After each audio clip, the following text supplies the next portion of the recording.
चक्षुरुन्मीलितं येन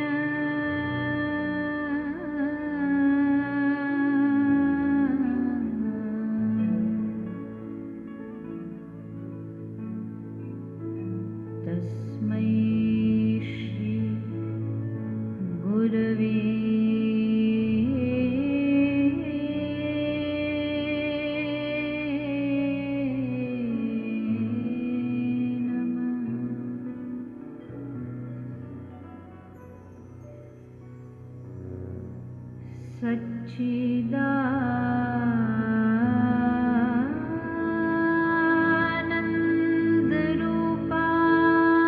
सच्चिदानन्दरूपाय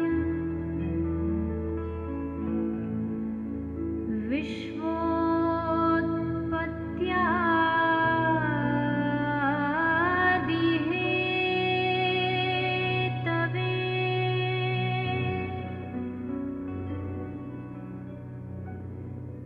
तापत्रय विनाशाय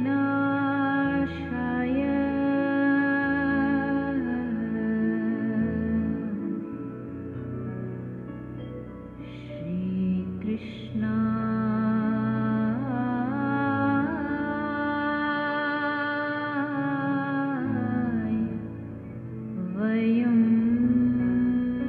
नमः।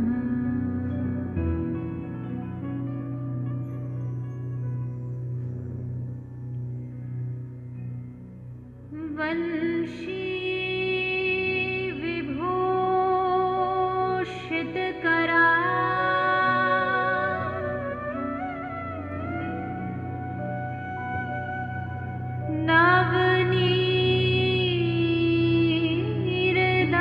नवनीरदाभा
कृष्णात् परं किमपि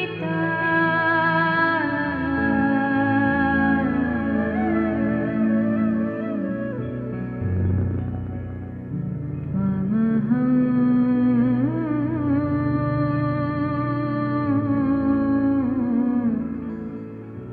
न जाने।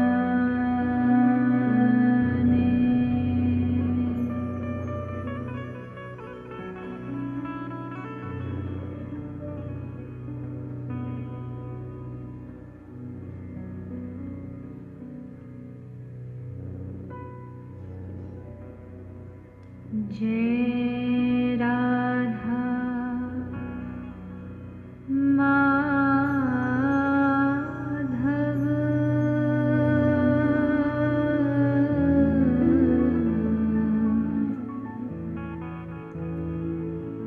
जय कुंज बिहारी।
यशोदानन्दन ब्रज जन रञ्जन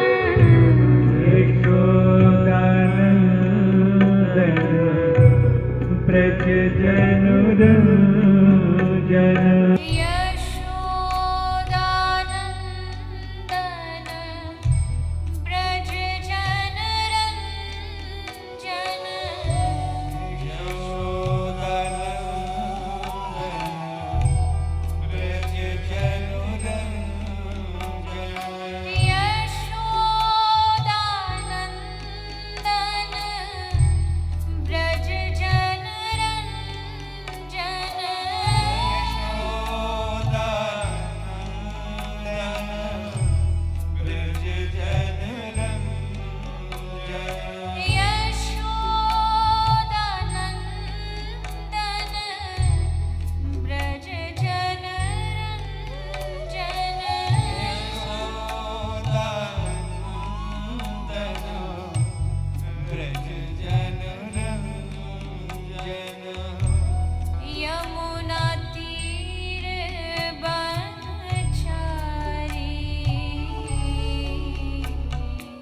श्री राधा रानी सरकार की, श्री राधे गोविंद सरकार की, श्रीमद् भागवत महापुराण की, गौ माता की, सद्गुरुदेव भगवान की जय। जय श्री राधे, जय जय श्री राधे, जय जय श्री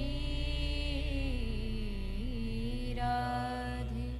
निताय गौर हरि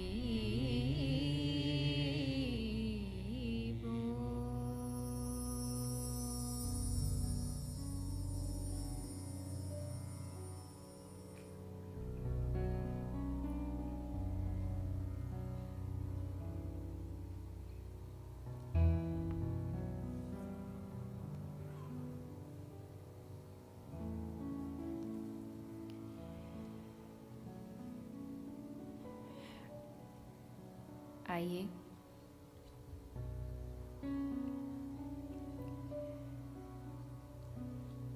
चित सार सिंधु सर्वस्व भगवान श्री राधे गोविंद के चरण कमलों का ध्यान करते हुए सभी श्रीमद् भागवत गंगा में प्रवेश करें। पधारे हुए सभी हरिभक्तों वैष्णव जनों के चरणों में व्यासपीठ की ओर से आप सभी को मेरा प्रणाम। आज आप हम सभी श्रीमद् भागवत के षष्ठ दिवस में प्रवेश कर रहे हैं। श्री प्रभु की कृपा से विगत 5 दिनों से आप हम सभी भागवत की शरण में बैठ कर के भगवत संबंधी चर्चाएं, भगवत भक्तों के चरित्र, भगवान के अवतारों की कथा और जीवन संबंधी कुछ चर्चाएं इस प्रांगण में कर रहे हैं। और आज छठा दिन।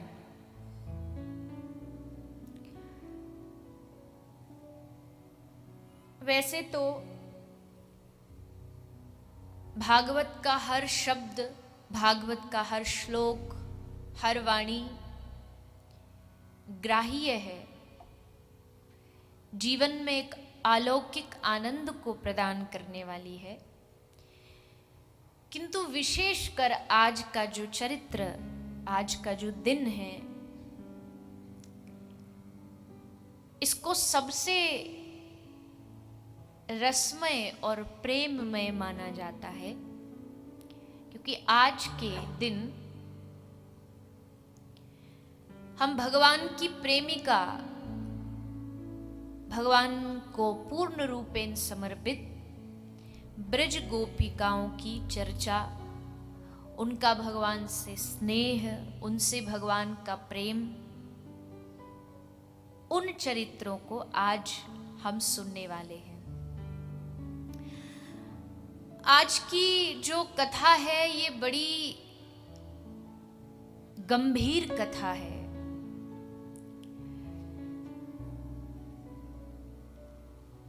यहां इस कथा में जो डूबेगा वही पार उतरेगा।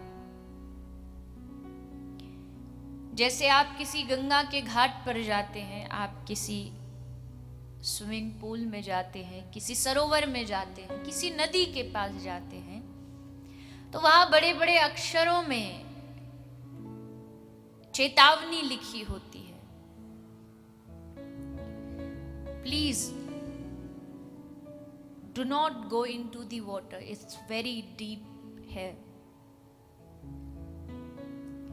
आप ज्यादा भीतर जाएंगे तो आप डूब जाएंगे।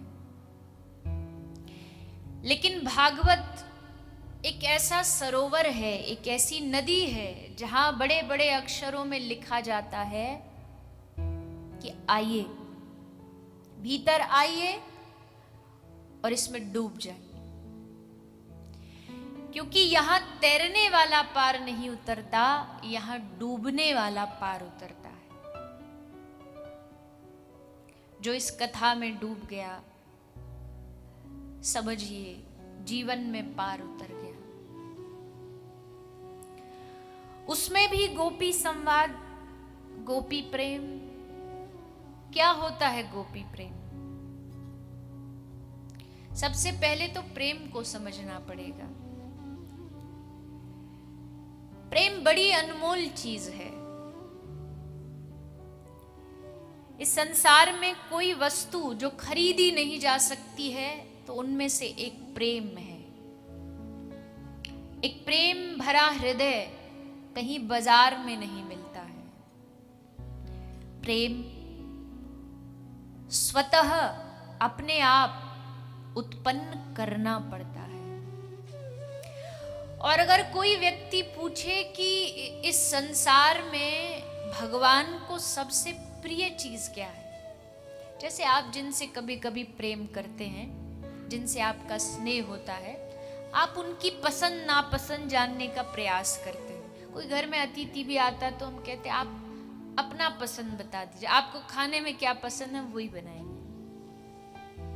हम कोशिश करते हैं कि जिनसे हमारा लगाव है उनकी मन पसंद की चीज हम करें, उनको जो पसंद है वैसा वस्त्र पहने, वैसा कपड़ा पहने। मैया श्रृंगार करती हैं तो फिर नाथ से पूछती हैं, स्वामी से पूछती हैं कि बढ़िया लग रही हूं कि नहीं लग रही हूं। कोई अपने परिवारजनों से पूछता है। हम जिनको कभी कभी अपना आइडल मानते हैं, आदर्श मानते हैं, भले वो कोई नेता हो, अभिनेता हो, संत हो, तो कभी कभी जब उनका एक इंटरव्यू आता है जिसमें उनकी पर्सनल बातें जीवन की, क्या खाते हैं, कैसे सोते हैं, कैसे जीते, दिनचर्या क्या है, तो हम बड़े इंटरेस्ट के साथ देखते हैं कि पता चले इनके बारे में। तो अगर भगवान की पसंद के बारे में कोई पूछे कि भगवान को क्या पसंद है, तो शास्त्र उसका जवाब दे रहे हैं। शास्त्र क्या है? शास्त्र भगवान का ही मुख है। शास्त्र कह रहे हैं मतलब भगवान खुद कह रहे हैं। क्या पसंद है भगवान को? क्या भगवान को पैसा पसंद है? हम बड़े बड़े मंदिरों में देखते हैं किसी ने भगवान को सोने का हार दान दिया, किसी ने हीरो का मुकुट दान दिया, किसी ने 1 किलो सोना दिया, किसी ने 10 किलो दिया। क्या भगवान इससे राजी हो जाएंगे? क्या भगवान की प्रसन्नता इसमें है? क्या भगवान को पद से पाया जा सकता है कि हमारे पास पद बहुत अच्छा है जी, हम फलाने देश के नेता हैं, राजा हैं, प्रधानमंत्री हैं? क्या भगवान को पद से पाया जा सकता है? क्या भगवान को प्रतिष्ठा से पाया जा सकता है कि हमारी बड़ी प्रतिष्ठा है, भगवान सब हमको मानते हैं, आप भी हमको मानिए? तो कहा बाबा तुलसी ने कि नहीं नहीं नहीं, राम को, कृष्ण को पद से नहीं, पैसे से नहीं, प्रतिष्ठा से नहीं, ये सारे शब्द पैसे ही शुरू होते हैं, और जो भगवान को पसंद है वो भी पैसे ही शुरू होता है। क्या पसंद है भगवान को? तो बाबा ने कहा राम ही केवल प्रेम प्यारा, जान ले हुसो जान निहारा। भगवान को केवल और केवल प्रेम पसंद है। प्रेम के वश में आकर के वो भगवान कुछ भी करेगा। तो भगवान को पाने के लिए एकमात्र प्रेम रास्ता है, दूसरा कोई शॉर्टकट नहीं। पैसे से नहीं पा सकते, प्रतिष्ठा से नहीं, पद से नहीं, एकमात्र प्रेम से पाया जा सकता है। और प्रेम भी कैसा? प्रेम किसको कहते हैं? प्रेम हृदय की वस्तु है, परम गुप्त अनमोल, कथनी में आवे नहीं, नहीं सके को तोल। कोई कह दे कि जी कह के बताओ, शब्दों में बताओ प्रेम कैसा होता है, तो बोला कि कथनी में आवे नहीं, कहने में प्रेम की परिभाषा नहीं आ सकती। क्या होता है प्रेम? प्रेम कहा नहीं जाता। बात अघन की कहन सुनन की नाही, जो जाने सो कहे नहीं और जो कहे सो जाने नहीं। संतों ने कह दिया प्रेम के बारे में, जो ढिंडोरा पीटता है वो प्रेम को जानता नहीं, और जो जानता है वो कहता नहीं। ऐसी वस्तु है प्रेम। प्रेम बयां कैसे होता है? कहा कि प्रेम के लिए कोई शब्द नहीं होते, कोई जुबान नहीं होती। ये तो एकमात्र बहती हुई नदी है जिसमें गोता लगा करके स्नान किया जा सकता है।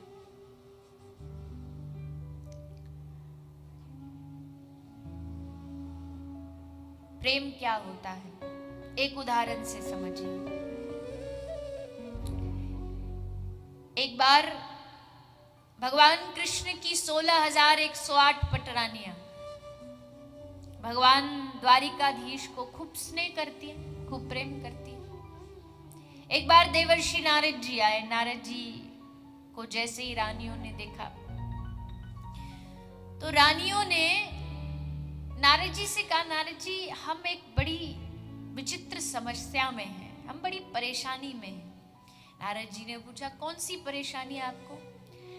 बोले ये द्वारिकाधीश भगवान पता नहीं क्यों आज भी हमें छोड़कर के उन ब्रज की गोपियों को याद करते हैं, उस ब्रज की राधा को याद करते हैं। क्या है उस राधा में? हमें तो समझ ही नहीं आता। तो जरा पूछो जाकर के एक बार भगवान से, हम भी तो उतना ही प्रेम करती है ना जितना गोपी करती है। हम तो रानी है, उनकी पत्नियां हैं, पटरानियां हैं। नारद जी ने कहा हाँ हाँ अभी जाता हूं, पूछ के आता हूं। देवर्षि नारद जी गए। नारद जी जैसे भीतर प्रवेश किए तो जाके देखा द्वारिकाधीश अपना सर पकड़ के जोर जोर से करहा रहे हैं, आवाज लगा रहे हैं, चिल्ला रहे हैं। नारद जी ने कहा क्या हुआ प्रभु आपको? आप और ऐसे क्या हो गया? द्वारिकाधीश ने कहा नारद आज स्वास्थ्य बड़ा खराब है, आज मेरे सर में इतना जोर का दर्द हो रहा है कि क्या बताऊं। नारद जी ने कहा तो आप कोई कमी है आपके लिए? आप कहो तो दुनिया के जितने वैद्य हैं सबको बुला लिया जाए, जितने महाराज देवताओं के जो वैद्य हैं अश्वी कुमार को बुला लिया जाए। आप कहो तो सही, एक बार आज्ञा तो दो। द्वारिकाधीश मुस्कुराने लगे। नारद ये कोई साधारण वाला दर्द नहीं है, थोड़ा सा अलग वाला दर्द है। अलग वाला कैसे है? कहा ये डॉक्टर की दवाई वैद्य की औषधि से ठीक नहीं होगा तो कैसे ठीक होगा भगवान? बोले मेरे किसी प्रेमी भक्त के चरण की रज ला करके मुझे दो, उस चरण रज को जब मैं माथे पे लगाऊंगा तब ये दर्द ठीक हो। नारद जी बोले बड़ा ही अजीब किस्म का दर्द है ये तो, पर आप कह रहे हो तो चलो मैं लाता हूं कहीं से ढूंढ करके, देखता हूं, खोजता हूं। तो जाने ही वाले थे। ठाकुर जी ने कहा रुको रुको रुको, कहाँ जा रहे हो? किसके पास जा रहे हो? अरे तुमसे बड़ा हमारा प्रेमी कौन होगा, तुम अपने चरण की थोड़ी रच दे दो, बात खत्म। नारद जी ने कहा ना ना ना ना भगवान, अरे क्या क्या पाप करवा रहे हो हमसे? आराध्य के इष्ट के माथे पे हमारी चरण की रज? अरे प्रभु कितना पाप भरी बात है ये, नरक का वास मिलेगा। पर आप चिंता ना करो, अभी जाता हूं मैं, कोई ना कोई तो आपके प्रेमियों की कोई कमी थोड़ी है। जिधर देखो जहां देखो इश्क के बीमार बैठे हैं, हजारों मर गए और लाखों तैयार बैठे हैं। भगवान के प्रेमियों की कोई कमी नहीं है। हजारों जाते हैं तो हजारों तैयार हो जाते हैं। मीरा गई लेकिन न जाने कितनों को दीवाना बना के तैयार कर गई। तो प्रभु आप चिंता ना करो, मैं अभी बस लेके आता हूं। नारद जी बाहर आए। और जैसे देवर्षि बाहर आए तो रानियां खड़ी थी, बड़ी उत्सुक थी, बताओ बताओ क्या बोले भगवान। तो नारद जी ने कहा तुम्हारे प्रश्न तक तो पहुंचे ही नहीं, उससे पहले ही गड़बड़ हो गई। क्यों जी, क्या हो गया? बोले भगवान आज बड़े अस्वस्थ हैं, बड़े बीमार हैं। अरे तो बताओ हम अभी वैद्य को। बोले नहीं नहीं, थोड़ी नई वैरायटी वाला दर्द है, ये वैद्य की औषधि से ठीक होने वाला नहीं है, इसके लिए तो उनके किसी भक्त के चरण की रज चाहिए। और रानियों, अभी अभी जब हम भीतर गए थे तब तुम बड़े आनंद से बोली थी कि हम उनसे बड़ा प्रेम करती हैं, क्यों आज भी हमको नहीं गोपियों को याद करते, तो चलो दे दो थोड़ी थोड़ी सी चरण रज। रानियों ने कहा राम राम राम, क्या बात कर दी नारद जी आपने, पति है वो हमारे, पति के मस्तक पर हमारे चरण की रज, ये तो पतिव्रता धर्म नष्ट हो जाएगा हमारा, हमें तो नरकों का वास प्राप्त होगा। नहीं नहीं नहीं, ये सब हमारे बस की बात नहीं, आप कोई और ढूंढ के लाओ, कोई और किसी के पास आप जाइए, जाके देखिए। अब नारद जी चल पड़े। नारद जी जा रहे हैं सब भक्तों से पूछने के लिए, सबसे पूछ रहे हैं भैया बताइए कोई तो चरण रज दे दीजिए, पर सबका वही उत्तर जो नारद जी का उत्तर। अब किसके पास जाएं? हार थक के अंत में देवर्षि नारद जी पहुंचे वृंदावन। यहां देखिए, इधर मेरी तरफ, उधर होने दीजिए, आप कथा सुनिए। नारद जी कहाँ पहुंचे? वृंदावन। यमुना के घाट पर सारी गोपियां मटकी लेकर के बैठी हैं और बस आंख में आंसू हैं, कृष्ण को याद कर रही हैं। जैसे ही देवर्षि नारद जी को देखा, खुशी के मारे हृदय नाच उठा। नारद जी आए मतलब ठाकुर जी का कोई संदेश लाए होंगे। प्रसन्न हो गई, नारद जी के चरणों को पकड़ लिया। कहिए नारद जी कैसे हैं हमारे कन्हैया, हमारे ठाकुर, हमारे प्रियतम कैसे हैं? नारद जी बोले पूछो मत, बड़ी गड़बड़ वाली स्थिति में, बड़े अस्वस्थ हैं। आज तो जैसे तैसे मैं मिलके आ रहा हूँ, सर में दर्द है और किसी भक्त की चरण की रज चाहिए। पर गोपी सब भक्त घबराते कि अरे भगवान के माथे पर कौन अपनी चरण की रज देगा, ये तो अधर्म हो जाएगा, ये तो पाप हो जाएगा, हमसे हमें नरक जाना पड़ेगा। जैसे नारद जी ने कहा, गोपियों को पता लगा कि कृष्ण को रज चाहिए। सारी गोपी तुरंत नीचे से एक एक मुट्ठी रज उठाती हैं, अपने पल्ले से चीर फाड़ के उसमें बांधती हो। नारद जी को कहती है नारद जी जल्दी जाओ, बातें बाद में करेंगे, निकलो यहां से आप जल्दी, जल्दी द्वारिका जाओ। नारद जी गोपियों को कहते, गोपी जा रहा हूं, पर जाते जाते बस एक प्रश्न, एक जिज्ञासा। नारद जी कहते गोपी को, गोपी क्या तुझे डर नहीं लगता, क्या तुझे भय नहीं लगता? भगवान के माथे पे चरण की रज अगर जाएगी तो पाप लगेगा, क्या तुझे भय नहीं है? ये सुनते ही जितनी गोपी खड़ी थी सबकी आंख में आंसू भर आए। आंसू भरते हुए गोपियों ने कहा, हे नारद, तुम प्रेम को भी समझे नहीं, तुमने अभी प्रेम को जाना नहीं। हे नारद जी, अगर श्री कृष्ण के कष्ट को दूर करने के लिए हमें नरक भी जाना पड़े तो नारद एक बार नहीं 100 बार, हम 100 जन्मों तक उस नरक में जाने के लिए तैयार हैं। 100 जन्मों तक हम नरक में रहेंगी और बड़ी खुशी खुशी रहेंगी। क्यों? क्योंकि उस नरक में भी हमें पता रहेगा इस नरक में मैं पड़ी हूं, पर कृष्ण को सुख दे के पड़ी हूं। उसके सुख के लिए पाप भी लगे। अरे पाप पुण्यों का काम प्रेमी का थोड़ी होता है। ये तो जो आस्तिक लोग होते हैं वो पाप पुण्य की बातें करते हैं। प्रेमी पाप पुण्य नहीं देखता है, उसे न पाप चाहिए न पुण्य चाहिए, उसे बस प्रियतम का सुख चाहिए। तत्सुखे सुखित्वम, उसकी सुख में मेरा सुख, ये प्रेमी का लक्षण है। नारद जी चरणों में गिर गए गोपियों के। आज से हे गोपियों, तुम प्रेम की ध्वजा हो, प्रेम की पताका हो। देवर्षि नारद जी से पूछा गया नारद भक्ति सूत्र में कि नारद जी प्रेम और भक्ति हो तो किसके जैसी हो? नारद जी ने कहा यथा ब्रज गोपिका नाम। अगर कोई प्रेम सीखना चाहता है तो इन ब्रज की गवार ग्वालिनों से पूछो। ये किसी बड़ी शास्त्र पंडित नहीं है, ये कोई बड़ा पांडित्य प्राप्त की हुई गोपियां नहीं है, पर गोपियों का भाव कृष्ण के सुख में सुखी, ये भाव गोपियों की भक्ति को महान बनाता है। देवर्षि नारद जी तुरंत रज लेके भागे द्वारिका की ओर। द्वारिका में भीतर घुसे, ठाकुर जी के कक्ष में घुसे। वहां घुसे ही कि द्वारिकाधीश तो एकदम आनंद में बैठे, मुस्कुरा रहे, कोई दिक्कत ही नहीं। नारद जी बोले क्या हुआ, दर्द कहाँ है? बोले गया। दर्द होता तो जाता ना, था ही नहीं।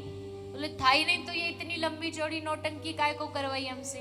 ठाकुर जी बोले वो जो बाहर खड़ी है ना 16,108, जो पूछ रही थी कि आज भी कृष्ण हमसे ज्यादा ब्रज गोपियों से क्यों स्नेह करते, जा उनको बता क्या, जाओ उनको बताओ प्रेम क्या होता है। किंचित मात्र भी एक लवलेश, इतना भी जहां अपना सुख न देखा जाता, वो प्रेम होता है। अब बताइए संसार में क्या हम किसी को कह सकते हैं कि हम आपसे प्रेम करते हैं? क्योंकि वहां तो अपना सुख देखते हैं हम, अपने सुख के अलावा तो हम किसी से कोई रिश्ता संबंध रखते ही नहीं, तो वहां प्रेम हो ही नहीं सकता। संसार में केवल स्वार्थ होता है, प्रेम नहीं होता है। एक ही संबंध है जिसमें स्वार्थ नहीं होता और नहीं होना चाहिए, भक्त और भगवान का संबंध। अगर इसमें भी स्वार्थ घुस गया कि भगवान मेरी मनोकामना पूरी करें, तो ये संबंध भी बेकार है। यहां भी स्वार्थ नहीं।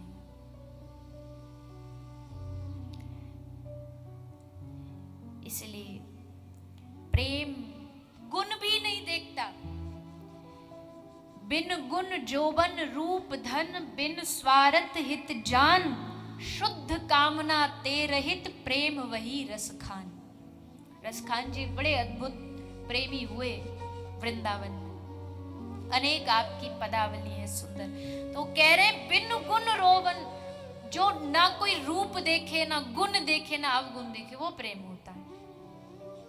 तो ब्रज गोपियों को श्री ठाकुर जी से प्रेम है, और इन गोपियों में भी अगर इन सबकी कोई ध्वजा है तो वो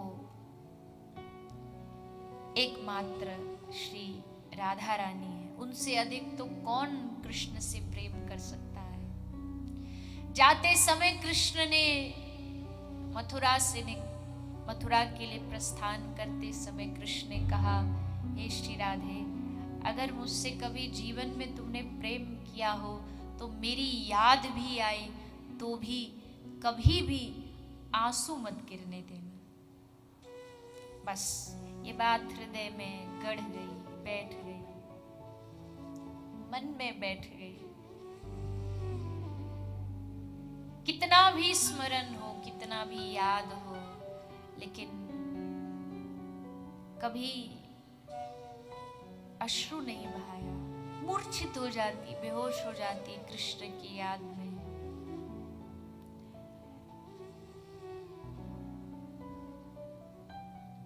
प्रेम बड़ी गहरी चीज है। जिन खोजा तिन पाइया, जिसने इस प्रेम को खोजा उसने पाया। अभी हमें पता ही नहीं प्रेम होता क्या है, भगवत प्रेम क्या होता है। जैसे जल बिना मछली तड़पती है, वैसे प्रेमी अपने आराध्य बिन तड़पता है। शरीर में एक ज्वलन, एक आग जलती रहती है। मीरा के हृदय की पीड़ा, जब मीरा हृदय व्यथित होता, सारे वैद्यों को इकट्ठा कर लिया गया। मीरा के दूधा साहब ने, क्या है मीरा? दूधा साहब, यहाँ कुछ पीड़ा होती है, यहाँ कुछ दर्द होता है। कैसा दर्द होता है? सारी औषधियां दिला दी, पर मीरा कहती है, दर्द की मारी बन बन डोलूं, वैद मिलाना कोए, मीरा की पीड़ा तब ही मिटेगी जब वैद सावरिया हो। एरी मैं तो प्रेम दीवानी, मेरो दर्द न जाने को। प्रेम में अपना एक दर्द होता है, मीठा दर्द होता है।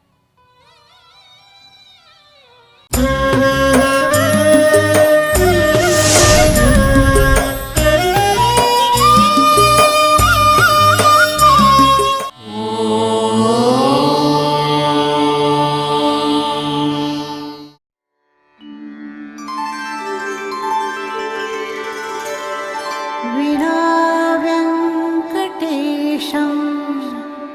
ननाथो ननाथः सदा व्यङ्कटेशं स्मरामि स्मरामि। हरे व्यङ्कटेश प्रसीद प्रसीद। प्रियं वेङ्कटेश प्रयच्छ प्रयच्छ।